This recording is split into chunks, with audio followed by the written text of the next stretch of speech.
I'm Annie Botticelli, and this is the Storyteller Forecast for Leo for February 2016.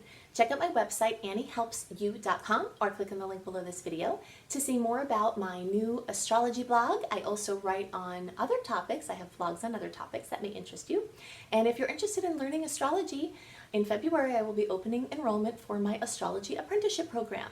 So check out my website. So what is going on in February for Leo and in general? February is a very strange month in the course of the whole year.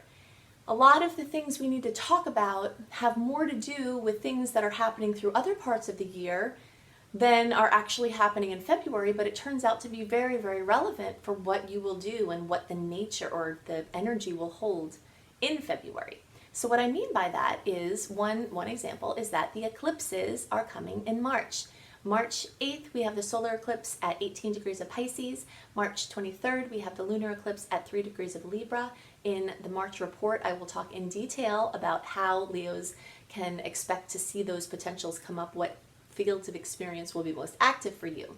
We don't have time to talk about that now, but it's important to know that they're coming because it's not usually good to take a lot of initiative during the times when eclipses are happening, because it's very likely that changes are going to happen that you need to respond to. So it's more of a time to respond. So that's part of why February is an even better time for action, because you are in the eclipse energy and you can start to get news that is coming in. So that's one of the caveats to this whole situation, is that February is a time for action. It's a time to capitalize on opportunities. Some of those might be eclipse related, some of them might not be. You might have a certain plan for yourself that in February it's really good for you to push forward. Then the eclipses could come and say, hey, you're actually going over here now. And that might make the actions that you took seem like they were unnecessary. But if you have to take any action, February is one of the best months in the entire year to do something, because Mars, and here's the other thing that I was referring to, Mars is going retrograde in April. This happens once every just over 2 years, and you don't hear about it that much. I will at some point, probably by March, have a Mars retrograde video up, so keep searching for that, or if you're a subscriber, you'll get notified. But I'll give you some information here. Mars rules your get up and go. It's your oomph, it's your drive, it's your ambition, it's your, whatever that is that pushes you forward. When it's backwards in the sky, or seems to be backwards in the sky, your ambitions kind of falter and trickle away. If you're a person that is an overachiever, then you'll experience this as a welcome relief. I'm that way, and I know when Mars retrograde happens, I'm like, wow, I get a break from myself, a break from how I tend to do things, So it doesn't have to be a bad thing. It can be a wonderful thing. But if you're planning on doing something really big that you want to require that active male masculine energy of moving forward and creating with, you're not going to have the full strength, especially as you get closer to April. So from the end of February, around February 18th, through the end of August is this 6-month period of time where there's some influence from Mars retrograde. But every day that gets further into the shadow from February 18th on through April 17th, it gets stronger. So here in May, you've got the influence of Mars retrograde starting, and you may be able to feel that, but it's not going to be as strong as it is in March, and definitely not as strong as in April and May and June, and even part of July. So if you've got to push something through, February is your time to do it. Now, the one caveat to that has to do with the eclipses. If in March or even after that you get an eclipse related opportunity that is very obvious that you have to act on, responding to eclipses is indicated. Okay, so don't be afraid if something big comes in to take action on it as this period of time for not acting gets stronger, because responding is different than initiating. Okay, so if you're responding to an opportunity, it's different than trying to force or push something. Okay, it's important to understand the difference there. So February is half covered with Mercury retrograde shadow period, and the rest of the half covered with Mars retrograde shadow period, and yet it's still one of the best months to take action. But you just have to know that things from the past are going to be better indicated to push forward through or to. Things you've been working on, redos of things you've already done, things like that are going to be even more supported, but this is going to be one of your best months for pushing anything through of any kind. Something else that makes February a time for action is this beautiful series of 60-degree angles. 60-degree angles in astrology are favorable. I am likening them to baking pears in the oven. You know, when you bake them, their sweetness gets even sweeter and they're super yummy. But the nature of a 60-degree angle is that it does better when you do something with it. There's like an action required. So there's like, here's some sweetness. Here's a baked pear. Now put honey on it, basically. So if you put honey on a baked pear, it's going to taste so much better than just baking the pears. And that's what these 60-degree angles are like. They'll be sweet as they are without doing anything. But if you do something with them, then you can get more of the sweetness out of the potential. And on the 3rd, February 3rd, 8th, 9th, 10th, 13th, and the days around those days are going to have this energy of these 60-degree angles.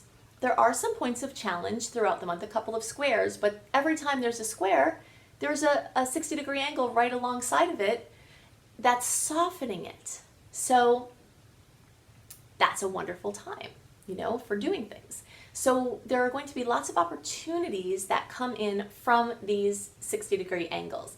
And Leos are going to have those opportunities strongly highlighted in certain areas. All Leos, early, middle, and late degree placements are going to have opportunities in the 6th house.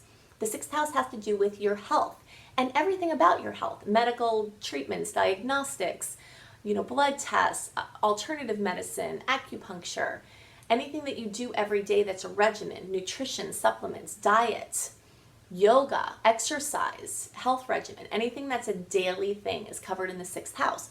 Also your daily work. So if you go into an office, that environment. If you work from home, that environment. Whatever is your common day-to-day experience, that's where the opportunities are going to come up.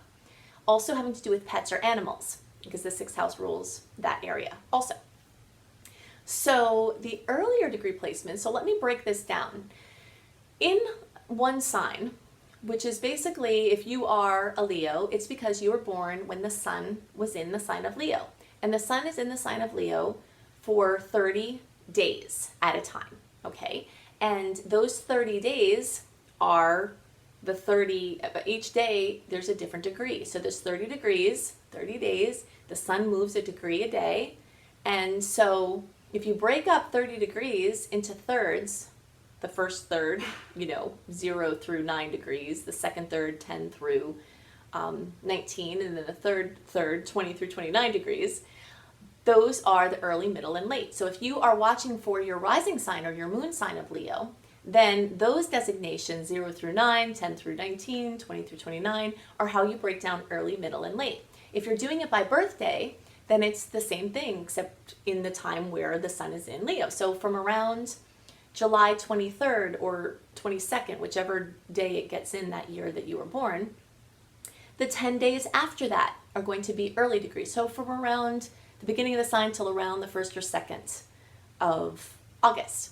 And then from around the 2nd or 3rd through the 12th or so is middle. And then the 13th through the rest of the sign, which is about August 22nd or 3rd, that's the late degree. Okay, so now you know you can position yourself, and when I talk about the early, middle, and late, you can see how it's broken down separate for you. So those 6th house opportunities are for all of you.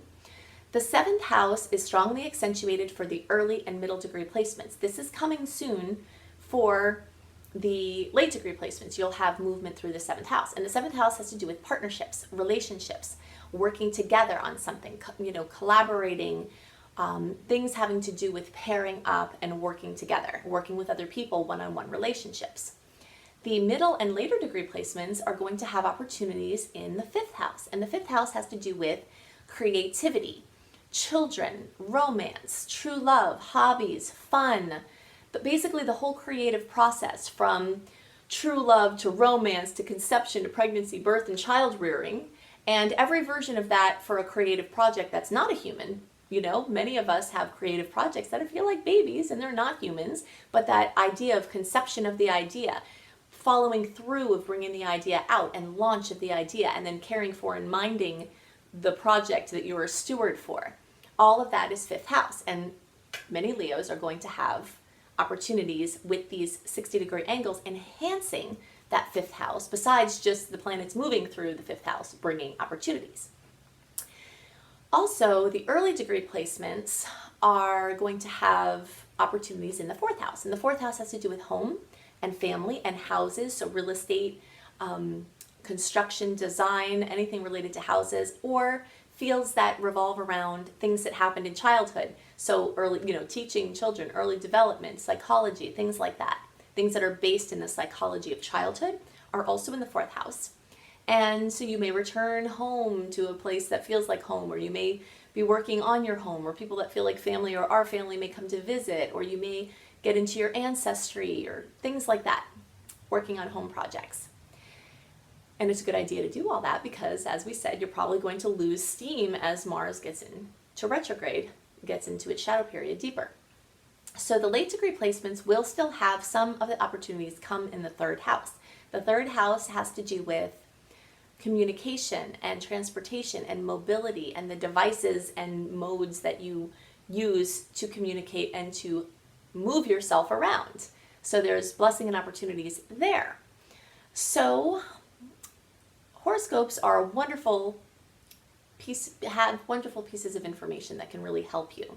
And at the same time, they're very limited because we can't see your personal chart, and sometimes things in your personal chart can trump general horoscopes or can add to them. If you'd like to have some assistance personally, go to my website, anniehelpsyou.com. You can see more about my personal coaching. Also, you can check out my virtual coaching option, which is my program called Shine. And Shine is available on a sliding scale, so it's accessible to everyone, and it's intended to help you locate and clear the blocks that are interfering with you moving forward with your highest expression in this lifetime.